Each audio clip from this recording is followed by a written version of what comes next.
নমস্কার।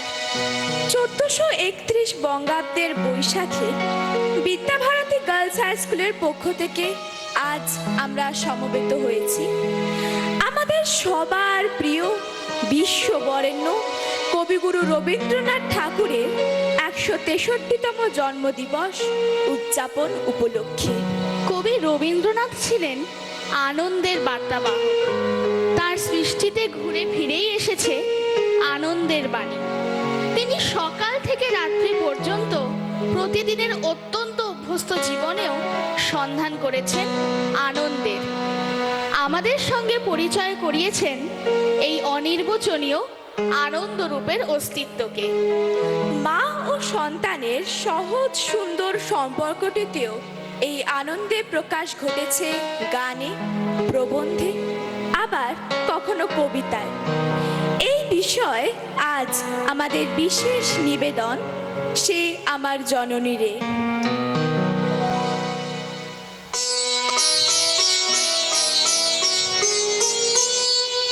ছোটবেলায় সহজ পাঠ পড়তে পড়তে তার সঙ্গে আমাদের আলাপ।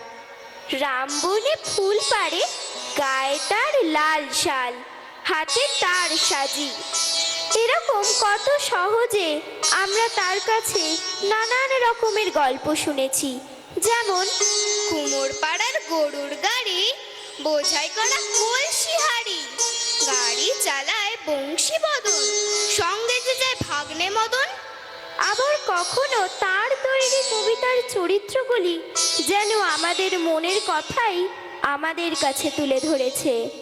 মনে করো যেন বিদেশ ঘুরে মাকে নিয়ে যাচ্ছে অনেক দূরে। তুমি যাচ্ছ পালকিতে মা চড়ে, দরজা দুটো একটুকু ফাঁক করে। আমি যাচ্ছি রাঙা ঘোড়ার পরে, টকবুকে তোমার পাশে পাশে। এরই সঙ্গে আছে তার গান। আনন্দে, দুঃখে, খুশিতে, হতাশায়, জীবনের যে কোনো অনুভূতি প্রকাশ করতে রবীন্দ্রনাথের গান যেন এক জাদু মন্ত্রের মতন। তাই তার গান দিয়েই শুরু হোক আমাদের কবি প্রণাম।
মতো।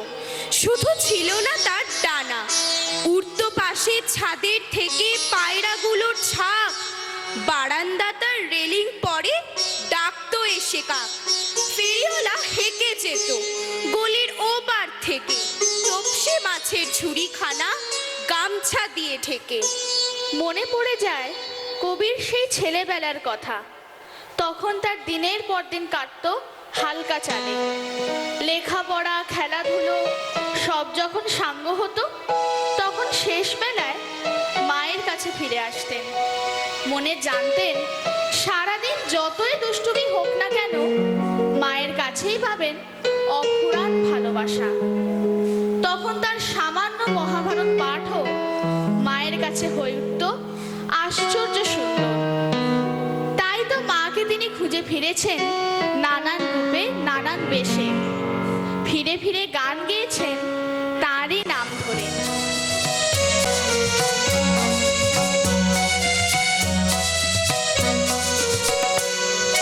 তোমারই নাম বলবো, আমি বলবো নানা ছলে।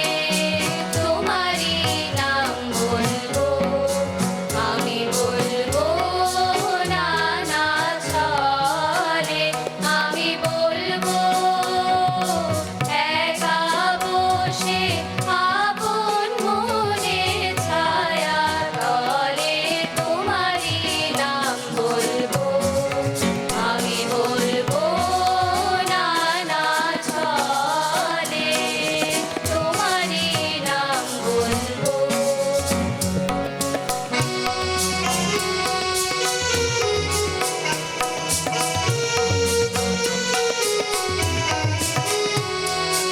বলবো বিনা ভাষায়, বলবো বিনা আশায়।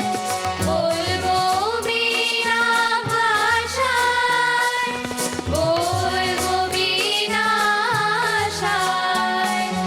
বলবো মুখে হাসি দিয়ে, বলবো চোখের জলে।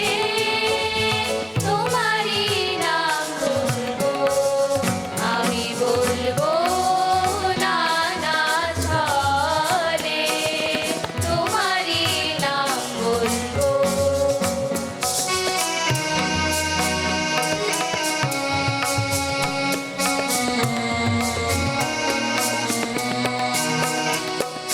বিনা প্রয়োজনে ডাকে ডাকবো তোমার নাম। সেই ডাকে মন শুধুই শুধুই করবে মনস্কার। বিনা প্রয়োজনে ডাকে ডাকবো তোমার নাম। সেই ডাকে মন শুধু শুধুই করবে মনস্কার। শিশু যেমন মাকে নামের নেশায় ডাকে, শিশু যেমন মাকে নামের নেশায় ডাকে। বলতে পারে এই সুখেতে মায়ের নাম সে বলে। তোমারই নাম বলবো, আমি বলবো নানা ছলে। তোমারই নাম বলবো, আমি বলবো নানা ছলে। আমি বলবো একা বসে আপন মনে ছায়া তলে। তোমারই নাম বলবো, আমি বলবো নানা ছলে। তোমারই নাম বলবো।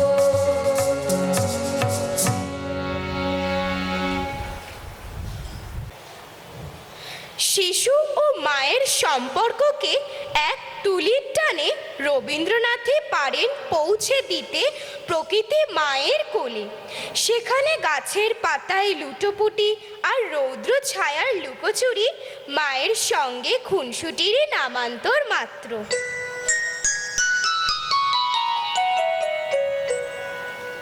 আমি যদি দুষ্টুমি করে চাঁপার গাছে চাঁপা হয়ে ফুটি, ভোরের বেলা মাগো ডালের পরে কচি পাতায় করি লুটোপুটি, তবে তুমি আমার কাছে হারো।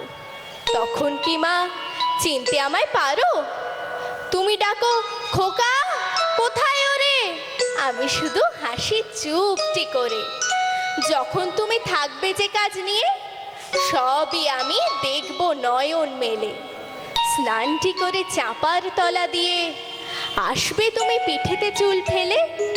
এখান দিয়ে পুজোর ঘরে যাবে, দূরের থেকে ফুলের গন্ধ পাবে। তখন তুমি বুঝতে পারবে না সে তোমার খোকার গায়ের গন্ধ আসে। দুপুরবেলা মহাভারত হাতে বসবে তুমি সবার খাওয়া হলে। গাছের ছায়া ঘরের জানালাতে পড়বে এসে তোমার পিঠে কোলে। আমি আমার ছোট্ট ছায়াখানি দোলাবো তোর বইয়ের পরে আনি। তখন তুমি বুঝতে পারবে না সে তোমার চোখে খোকার ছায়া বাসে। সন্ধেবেলা প্রদীপখানি জেলে যখন তুমি যাবে গোয়াল ঘরে, আমি তখন ফুলের খেলা খেলে টুপ করে মা পড়বো ভুয়ে ঝরে। আবার আমি তোমার খোকা হব, গল্প বলো তোমায় গিয়ে কব। তুমি বলবে দুষ্ট ছেলে কথা, আমি বলবো বলবো না সে কথা।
ছেলেবেলায় কবি তার মাকে হারিয়েছিলেন 13 বছর বয়সে। জীবন স্মৃতিতে লিখেছিলেন, মার যখন মৃত্যু হয় আমার তখন বয়স অল্প। অনেক দিন হইতে তিনি রোগে ভুগিতেছিলেন। কখন যে তাহার জীবন সংকট উপস্থিত হইয়াছিল তাহা জানিতেও পাই নাই। সেদিন প্রভাতের আলোকে মৃত্যুর যে রূপ দেখিলাম তাহা সুখ সুপ্তির মতোই প্রশান্ত ও মনোহর। জীবন হইতে জীবনান্তের বিচ্ছেদ স্পষ্ট করিয়া চোখে পড়িল না। কেবল যখন তাহার দেহ বহন করিয়া বাড়ির সদর দরজার বাহিরে লইয়া গেল এবং আমরা তাহার পশ্চাৎ পশ্চাৎ শ্মশানে চলিলাম, তখনই শোকের সমস্ত ঝড় যেন একেবারে এক দমকায় আসিয়া মনের ভিতরটাতে এই একটা হাহাকার তুলিয়া দিল যে এই বাড়ির এই দরজা দিয়া মা আর একদিনও তাহার নিজের এই চিরজীবনের ঘর কন্যার মধ্যে আপনার আসনটিতে আসিয়া বসিবেন না। তখন এক অবাধ শূন্যতা ঘিরে রেখেছিল তাকে। অনেক বছর পর একদিন স্বপ্ন দেখেন মাকে। অনুভবে বুঝেছিলেন মা আছেন ঘরের ভিতরে। তার অবচেতন মনের নিভৃত অন্ধকার কোণটি সেদিন আলোকিত হয়ে উঠেছিল মায়ের স্পর্শে।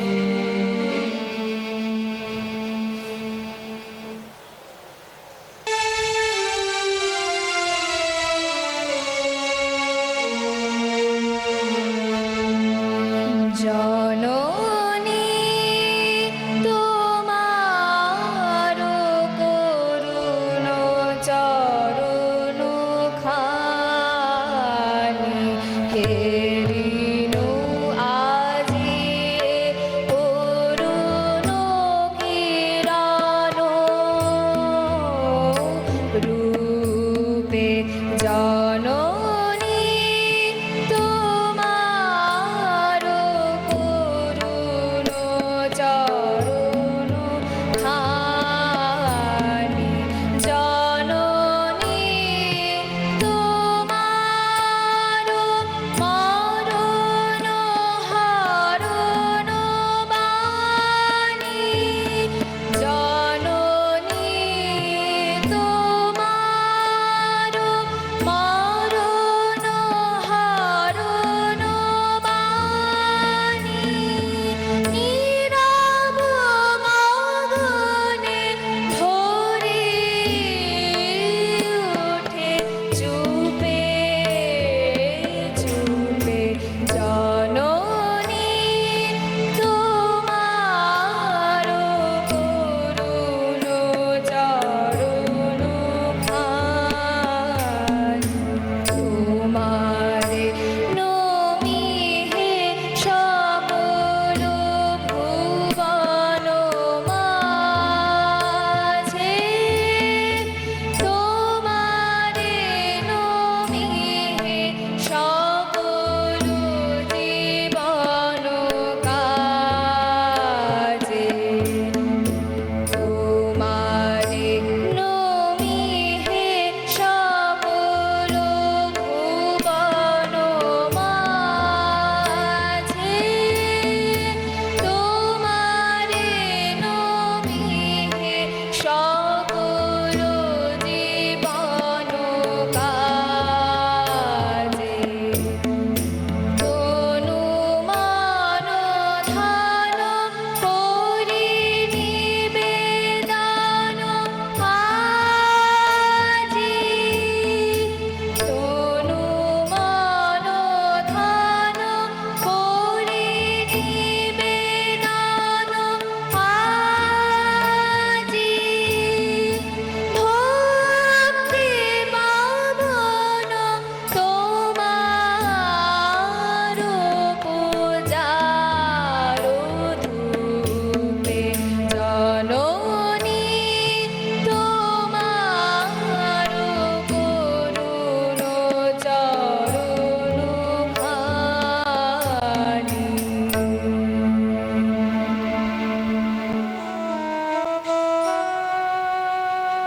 কবিগুরুর গান আজও এক নিরবচ্ছিন্ন আশীর্বাদের মতো ভরিয়ে রেখেছে আমাদের মনন, আমাদের অস্তিত্বকে।